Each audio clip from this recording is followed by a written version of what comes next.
Oke, Assalamualaikum warahmatullahi wabarakatuh. Selamat datang dan selamat berjumpa kembali sahabat-sahabat Garuda Fan dimanapun kalian berada. Sahabat-sahabat Garuda Fan, dalam 24 jam terakhir Timnas Indonesia dihadapkan dengan beberapa kabar ya tentunya yang sangat mengejutkan. Mulai dari permainan Timnas Indonesia U17, Timnas Indonesia pesta gol dengan 10-0 melawan Kepulauan Mariana Utara yang ditangani oleh pelatih wanita. Kemudian kabar yang kedua adalah bagaimana timnas putri kita, timnas senior putri ya, yang berhadapan dengan timnas Belanda sebagai timnas pusat, secara mengejutkan harus menelan kekalahan yaitu 15-0 di kandang timnas Belanda putri. Namun sahabat-sahabat Garuda, dalam catatan hal itu, timnas putri ini adalah sebuah pengalaman yang sangat berharga yang didapatkan langsung dari timnas yang memang levelnya adalah internasional atau sering atau menjadi langganan dari Piala Dunia. Jadi pelajaran penting kita ini adalah sangat berharga. Walaupun timnas putri kita itu secara mengejutkan harus menelan kekalahan pahit yaitu 15-0. Jadi berbeda dengan kekalahan misalkan timnas putri kita itu berhadapan tim di bawah kita, kemudian hanya menang atau 1-0 ataupun kalah ataupun seri. Ini sangat berbeda lagi ketika permainannya menghadapi timnas Belanda putri. Jadi ini adalah sebuah pengalaman berharga yang patut kita apresiasi. Kemudian kabar ketiga adalah pemain abroad kita, pemain keturunan kita yaitu Tom Haye dan juga Calvin Verdong yang bermain yaitu Almere City dengan NS Breda ya, dimana Tom Haye sebagai sang profesor bertemu dengan Calvin Verdong di klubnya yang bermain cukup luar biasa. Perbedaannya adalah Tom Haye sebagai starter, tetapi Calvin Verdong memulai permainannya dari bangku cadangan. Momen Tom Haye dan Calvin tampil sebagai rival di Liga Belanda. Satu sosok incaran baru naturalisasi tampil mempesona. Momen pertama duel Tom Haye versus Calvin Verdong tersaji saat Almere menjamu NEC Nijmegen. Duel tersebut dimenangkan oleh Tom Haye akibat gol bunuh diri yang diciptakan tekan Calvin Verdong pada menit ke-79. Hasil tersebut belum mampu membawa Almere keluar dari zona degradasi, sedangkan NEC harus tertahan di posisi 12. Lalu bagaimana gambaran statistik dua pilar timnas Indonesia itu? Berikut ulasannya. Calvin Verdong tampil di 45 menit saat masuk pada babak kedua gantikan Brian Pereira. Dia peroleh rating 4,6 dengan 3 tackle dan 20 operan sukses. Sementara Tom Haye yang beriman 90 menit menciptakan 3 tembakan. Hanya saja The Professor gagal mendulang assist dan gol. Namun peran viral yang dijalaninya diganjar dengan rating sama dengan Calvin Verdong yaitu 4,6. Lalu satu sosok incaran yang viral pemain keturunan lagi tampil mempesona. Jika dibandingkan dengan statistik Miliano Jonathans, Tom Haye dan Calvin Verdong kalah dari calon sayap kanan timnas Indonesia itu. Meski demikian, posisi ketiga pemain di atas berbeda yang juga turut berpengaruh dengan catatan laga. Di laga terbaru, Miliano Jonathans tampil catch dengan 1 gol lewat 3 tembakan yang dia lepaskan. Dia bahkan baru saja dinobatkan sebagai bakat terbaik di kompetisi kasta 2 Liga Belanda. Dikutip dari laman Transfermarkt, Tom Haye sudah terlibat dalam 6 laga Almere City. Sedangkan Calvin Verdong bermain di 10 laga bersama NEC, meski beberapa dimulai dari bangku cadangan. Dan apakah Miliano Jonathan jadi pemain selanjutnya untuk dinaturalisasi Pak Erick Thohir? So, bagaimana menurut kalian nih Sobat Garuda Fans? Ini adalah calon pemain naturalisasi timnas Indonesia terbaru. Usianya masih sangat muda, tapi kontribusinya bagi klubnya sungguh luar biasa di musim ini. Kehadiran pemain ini mungkin akan bisa menjawab permasalahan lini depan timnas Indonesia yang begitu butut. Dia adalah Miliano Jonathan yang bermain untuk klub Belanda Vitesse Arnhem. Pemain berposisi winger ini sudah main 10 kali, cetak 6 gol serta 2 assist di Liga 2 Belanda itu. Miliano sendiri mengaku sudah dihubungi oleh PSSI dan berkomunikasi dengan coach STY. Namun ia masih belum menerima tawaran itu karena masih ingin fokus bersama klubnya setelah kembali dari cedera ACL musim lalu. Ayahnya berasal dari kota Depok. Konon, dulu keluarga Miliano Jonathans tinggal di Jalan Pemuda, Kecamatan Pancoran Mas, dekat stasiun Depok. Ketika timnas putra U17 pesta gol, tapi timnas putri harus menelan pil pahit lawan timnas Belanda putri. Bagaimana nih menurut kalian netizen yang budiman? Close your eyes tonight. This could be you and me. Living the feeling in that way. Just a start. Oke, sahabat Garuda, ini sangat pengalaman yang patut kita apresiasi untuk timnas putri, dan pesta gol 10-0 bagi timnas U17 kita juga tetap apresiasi, dan juga di bawah Coach Indra Sapri yang juga mempersiapkan timnya di level U20 untuk bermentas atau menjaga asa. Yang ditargetkan adalah bersama Coach Indra Sapri agar bisa lolos ke Piala Dunia U20. Dan bersama Coach Sintayong, timnas Indonesia diharapkan bisa memberikan kejutan-kejutan yang luar biasa setelah beberapa pemain yang memulai atau memperkuat timnas Indonesia level senior ini yang bermentas di round 3, yang pertandingan selanjutnya ada di bulan November melawan Arab Saudi dan juga timnas Jepang. Tentunya kita berharap permainan timnas Indonesia berubah dan bisa menghasilkan yang lebih baik lagi. Tentunya permainan atraktif dari para pemain harus disajikan di GBK nanti, biar para supporter bisa menikmati pertandingan itu. Dan sahabat-sahabat Garuda, seperti apa penjelasan dan juga pernyataan dari soal dari PSSI mengevaluasi Coach Sintayong setelah pertandingannya melawan Bahrain dan juga timnas Cina? Maka langsung saja kita tanya dengan soal game plan ya. Itu gak ada masalah lawan Bahrain itu. Hanya cuman kita hikmah yang bisa kita ambil adalah kita harus tetap fokus di menit-menit akhir. Tidak boleh kita lengah. Walaupun itu sudah berulang kali kita ingatkan dan kita sampaikan, tetapi memang kita tetap harus mengingatkan kepada para pemain ketika peluit panjang berakhirnya pertandingan belum berakhir, para pemain harus tetap fokus itu.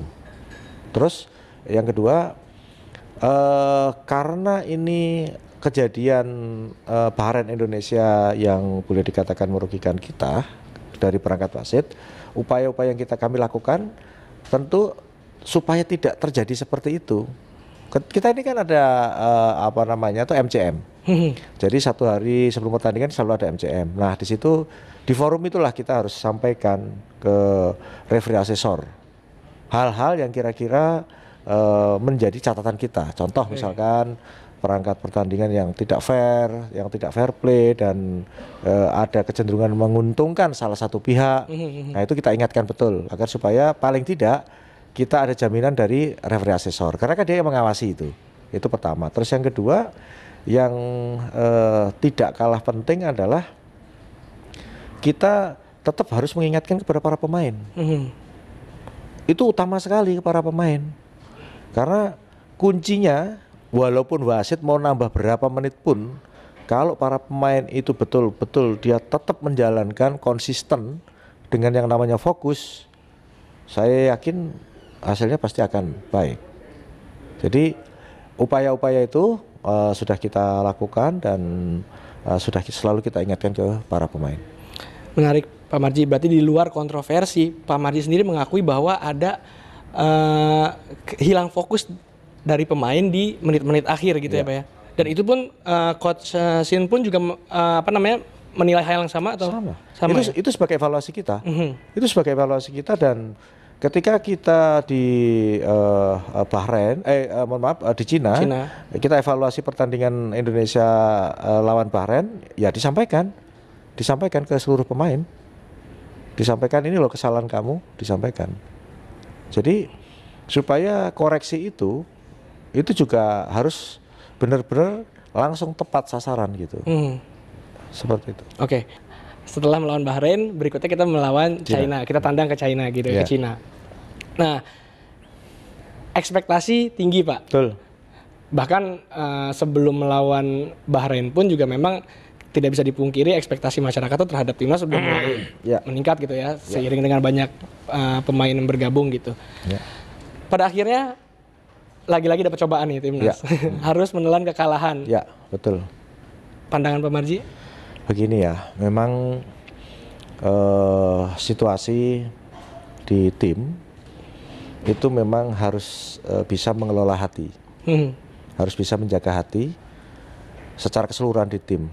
Nah, ketika tim itu suasana hatinya enak, sejuk, kompak, ada chemistry yang hebat, yang baik, baik itu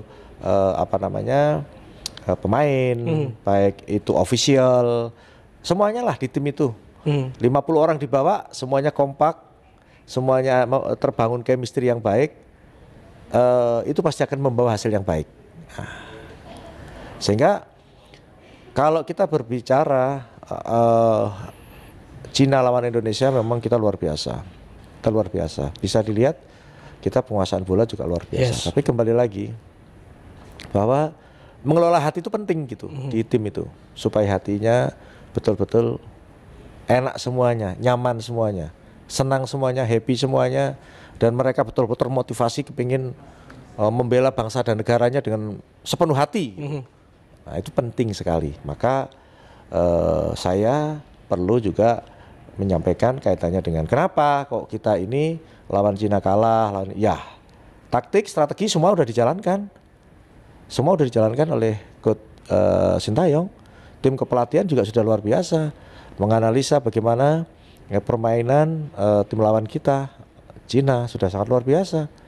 Karena saya ada di dalam dan saya tahu sendiri. Tetapi kalau bicara hati, ya itu memang perlu kembali lagi kita akrabkan kembali, kita solidkan lagi, dan betul-betul kita buat tim ini benar-benar terbangun chemistry yang luar biasa bagusnya. Mungkin bisa lebih spesifik nih Pak, maksudnya dengan mengelola hati ini berarti apakah masih ada ibaratnya belum chemistry yang kebangun belum? Begini, karena kan kita ini kan di tim ini kan boleh dikatakan ada yang sudah lama bergabung, sudah tahu, ada juga yang baru-baru bergabung, ada yang juga baru setengah bergabung gitu kan. Jadi kan namanya orang baru ketemu itu kan butuh waktu untuk membangun chemistry, itu yang saya maksud. Jadi kita perlu menjaga suasana hati seperti itu. Oke. Di match melawan Cina juga Pak Marji ada beberapa yang menyisa dan menjadi topik juga gitu setelah pertandingan adalah line up Pak Marji. Ya. Line up yang bisa dibilang berubah gitu ya, line up-nya berubah, dan itu memang sebenarnya kalau kita melihat Coach Shin seringkali memang hampir mungkin dalam sering berubah-ubah. Sering berubah-berubah gitu. Nah, untuk melawan Cina sendiri, Pak Marji ada pandangan kah? Enggak, begini. Coach Sintayong itu di dalam menentukan game plan atau menentukan starter, siapa yang mau dimainkan, itu pasti akan melihat kekuatan lawan dan strategi lawan seperti apa. Jadi Coach Shin baru menentukan, cocoknya pakai apa, terus isinya siapa gitu. Jadi pasti menggunakan cara itu, dan itu memang dari dulu selalu dilakukan. Kembali lagi kalau kaitannya dengan sesuatu hal yang seperti itu adalah taktik dan strategi. Itu. Nah, Pak Marji, menarik. Sebenarnya manajer dan pelatih nih Pak, itu sejauh mana sih Pak perannya Pak? Kalau tugas saya itu lebih kepada bagaimana menjaga semuanya. Oke. Kalau soal taktik, teknik, strategi, fisik, semuanya itu urusannya pelatih. Saya lah yang menjaga semuanya. Jadi ketika ada sesuatu, saya memberikan saran, masukan. Saran masukan tuh ya yang hal-hal yang baik gitu, hal yang baik gitu.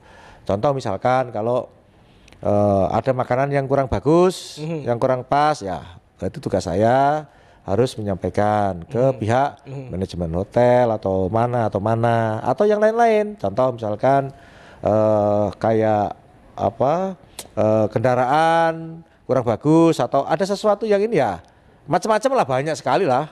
Kan di tim itu kan fasilitas macam-macam, banyak banget. Tapi kalau untuk urusan dalam lapangan berarti enggak boleh. Sama sekali Sama sekali enggak boleh karena siapapun tidak boleh intervensi, nggak boleh. Siapapun tidak boleh intervensi dan itu tidak dilaksanakan. Nggak ada intervensi. Memberikan saran? Saran, Saat tapi diminta atau gimana? oh iya, kalau misalnya dia nanya ada saran gitu, baru kita ngomong. Kalau enggak ya nggak usah. Tetapi ada hal yang kira-kira, oh ini kurang bagus, saya memberikan saran. Terlepas saran saya diterima atau tidak, lah itu urusannya mereka pelatih gitu. Kemarin juga PSSI kemarin mengomentari salah satu topik juga Pak Marji yang di laga Cina itu menjadi sorotan adalah Asnawi kembali menjadi kapten gitu ya. Nah sebenarnya kan memang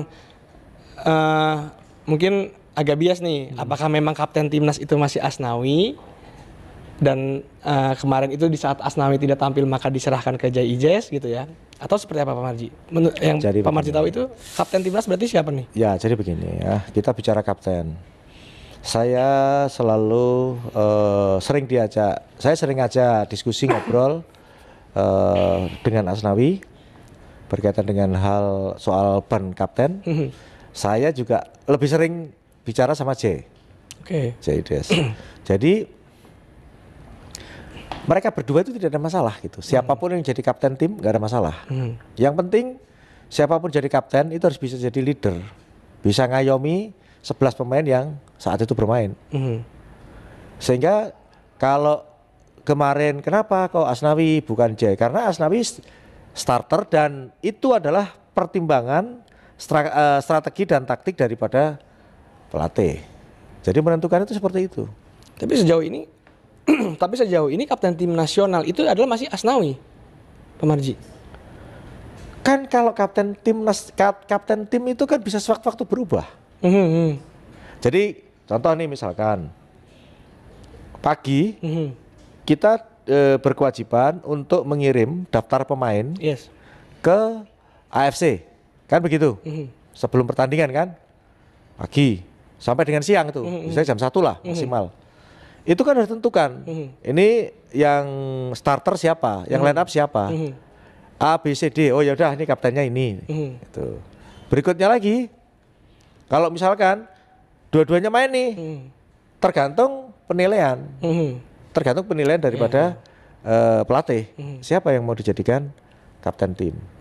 Seperti itu. Tapi yang biasanya gitu ya Pak Marji, itu kan jabatan kapten itu kan melekat Pak Marji, kayak maksudnya mungkin sudah ada kapten utama si A, wakil kapten si B gitu ya, wakil kapten kedua si C gitu. Jadi di saat ada perubahan nggak jauh-jauh dari nama regulasinya itu. Nggak ada. Nggak ada ya. Berarti memang Sintayong ya terserah siapa yang menjadikan kapten. Benar-benar dilihat ya. Jelang pertandingan gitu ya. Jadi kapten itu intinya harus jadi jenderal di lapangan. Tugasnya apa? Tugasnya harus bisa membuat para pemainnya yang di dalam itu tenang, sabar. Kalau ada protes-protes, ya kaptennya yang berbicara ke wasit. Jadi kalau berbicara soal kapten tim pada saat bertanding itu ya tergantung penilaian daripada pelatih jelang pertandingan gitu ya, siapa yang paling siap dan segala macamnya. Oke, Pak Marji, dari laga lawan Cina khususnya, tapi 2 laga terakhir juga lawan Bahrain gitu ya, kita akhirnya dapat 1 poin. Sebelum masuk ke November nanti melawan Jepang dan Arab Saudi dulu atau Bahrain dulu, saya lupa Pak. Jepang, setelah Jepang Arab Saudi ya. Setelah Arab Saudi Australia, Bahrain. Australia, Bahrain. Nah, PSSI kemarin sempat ngomong bahwa akan melakukan evaluasi gitu ya dari 2 pertandingan terakhir away kita ke Bahrain dan Cina gitu. Sudah ada evaluasi bareng PSSI ke Pak? Sudah, setahu saya kapan hari Pak Ketua Umum sudah melakukan melakukan evaluasi. Apa yang menjadi catatan Pak Marji? Oh enggak, itu ya salah satu diantaranya adalah soal bagaimana bisa pemain ini bisa fokus, tidak gagal fokus sebelum pertandingan berakhir, ya seperti itulah. Bisa bagaimana tim ini ke depan semakin baik, harus bisa mengelola chemistry para pemain, bisa mengelola hati dan lain sebagainya, seperti itulah. Tapi dari hasil pertandingan lawan Cina kemarin di ruang ganti terakhir gitu kondusif Pak atau? Ya kita benar-benar lemes kalau itu. Kenapa? Karena ya Kalau lawan Bahrain kita harus ada semangat untuk berontak, kalau ini ya sebenarnya benar-benar lemes. Makanya begitu masuk ruang ganti, saya sama Coach Shin menyampaikan kepada para pemain, sudah, ini ujian buat kalian. Saya bilang gitu, ini ujian buat kalian dan ini hasil yang harus kalian terima. Nah, nanti kita di hotel bicara dari hati ke hati, ke depan kita mau bagaimana gitu. Nah, setelah itu kita balik, kita ke hotel, makan malam, habis makan malam kita bicara dari hati ke hati dengan para pemain semuanya. Bicara dari hati ke hati, menyampaikan apa sih masalahmu, kenapa kok kita bisa kalah dan lain sebagainya. Yes, seperti itu. Saya memang sengaja membuat suasana itu betul-betul nyatu, sehingga anak-anak semangat ininya, juangnya muncul gitu, timbul gitu. Makanya anak-anak merasa sedih benar. Jay juga menyampaikan, saya merasa betul-betul kecewa dan saya sedih. Saya tidak akan ulangi lagi seperti ini. Saya akan ajak anak-anak semuanya, para pemain, siapapun itu harus betul-betul bekerja dengan keras. Dan Jay juga menyampaikan, ngajak anak-anak semuanya, ayo kita berjuang, berjuang betul bagaimana supaya kita bisa lolos. Jadi dia betul-betul dengan sendirinya anak-anak akhirnya kebawa semua gitu. Nah, itu suasana terakhir. Asnawi, Pak Marji, dan juga Patinama ya, Shane Patinama, itu sebenarnya dua nama yang bisa dibilang. Oke, sahabat Garuda, saya rasa cukup statement barusan. Jadi bagaimana tanggapan kalian? Silahkan ditulis di kolom komentar. Dan jangan lupa like dan subscribe channel ini agar kalian tidak ketinggalan informasi penting khususnya Timnas Indonesia. Salam sepak bola keren, salam sepak bola bersih. Bersama Bapak Erick Thohir, Timnas Garuda Jaya. Bersama saya, salam olahraga.